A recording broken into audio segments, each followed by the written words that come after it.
ایک صحبت میں مرزا میر تقی میر کی تعریف کر رہے تھے کہ شیخ ابراہیم ذوق بھی موجود تھے۔ شیخ ابراہیم اور مرزا میر تقی میر یہ دونوں شاعر ہیں اردو ادب کے۔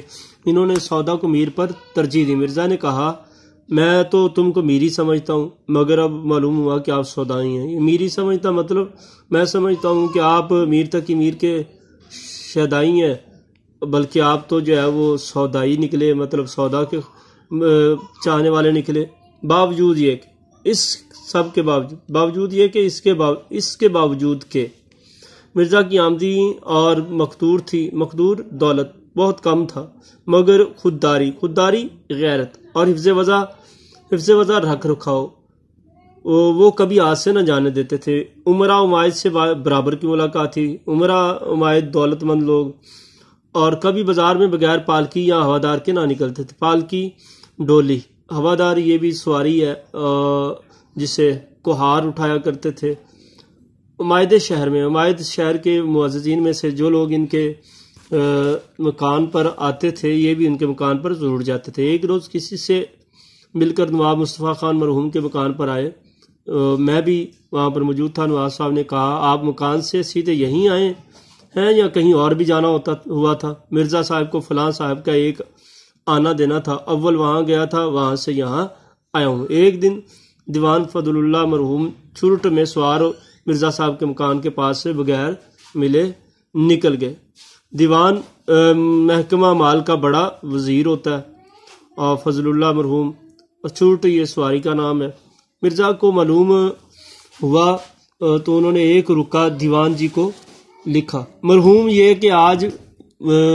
یہ تھا کہ آج مجھ کو اس قدر ندامت شرمندگی چلوں کہ ہمارے زمین میں گڑا جاتا ہوں، اس سے بڑھ کر زیادہ نالائکی کیا ہو سکتی ہے کہ آپ کبھی نہ کبھی اس طرف سے گزریں اور میں اسلام کو حاضر نہ ہوں۔ جب یہ دیوان جی کے پاس پہنچا تو وہ نہایت شرمندہ ہوئے اور اسی وقت گاڑی میں سوار ہو کر مرزا صاحب سے ملنے کو آئے۔ فواکہ عام پھلوں میں یعنی پھل میں آم ان کو بہت مرغوب پسندیدہ تھا۔ آموں کی فصل میں ان کے دوست دور دور سے ان کے لیے عمدہ آم بیچتے تھے اور وہ خود اپنے بعض دوستوں سے تقاضا کر کے آم منگواتے تھے۔ ایک روز مرحوم بہادر شاہ آموں کے موسم میں چند مصاحبوں دوستوں کے ساتھ جن میں مرزا بھی تھے، وہ باغ حیات بخش یا مہتاب باغ میں ٹہل رہے تھے، چہل قدمی کر رہے تھے۔ آم کے پیڑ درخت رنگ برنگ کے آموں سے لد رہے تھے۔ یہاں کا آم بادشاہ یا سلاطین یا بیگمات کے سوا کسی کو میسر نہیں آتا تھا، یعنی شاہی عورتیں سلاطین یا بیگمات یعنی شاہی عورتوں کے علاوہ کسی کو میسر نہیں آتا تھا، ملتا نہیں تھا۔ مرزا بار بار آموں کی طرف دیکھتے تھے۔ بادشاہ نے پوچھا مرزا اس قدر غور سے کیا دیکھتے ہو؟ مرزا نے ہاتھ باندھ کر عرض کیا اس کو دیکھتا ہوں کہ کسی دانے پر میرا اور میرے باپ دادا کا نام بھی لکھا ہے یا نہیں۔ بادشاہ مسکرائے اور اسی روز ایک بہنگی عمدہ آموں کی مرزا کو بھجوائی، یعنی ٹوکری۔ مرزا کی نیت آموں سے کبھی کسی طرح سیر نہ ہوتی تھی۔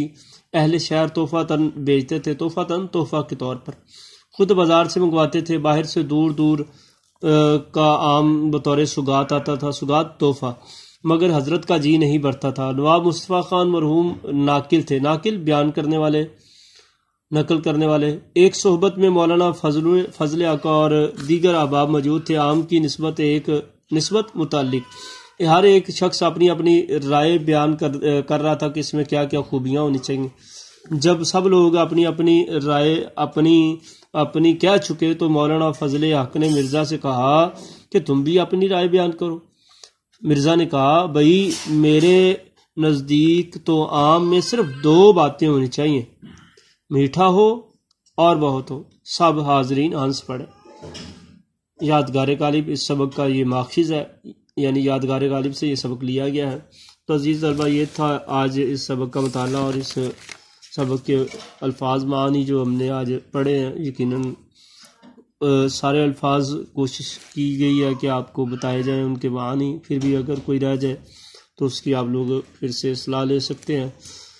تو ایک تو اس سبق کا خلاصہ یاد کرنا اور اس کے الفاظ کے معنی یاد کرنے اور سبق کا مطالعہ کرنا ہے۔